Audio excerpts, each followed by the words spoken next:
Hello guys, isang tips na naman sa sleeves ng ating t-shirt or blouse. Kung maluwag or gusto niyo lagyan ng design ay ganitong tahi ang inyong gagawin. Ganito lang guys, hanggang doon sa gusto nyong haba. Ayan. Tapos, tutusok nyo siya ulit. Tapos hilain nyo ganyan. Hanggang sa matapos yung gusto nyong haba. Ayan o, ganyan guys.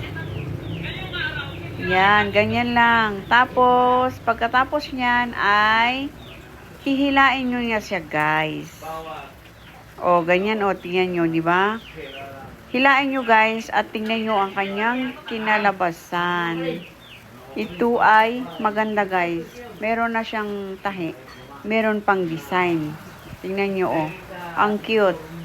O, di ba? Ang ganda ng kinalabasan niya, guys. O, di ba? Thank you, guys, for watching.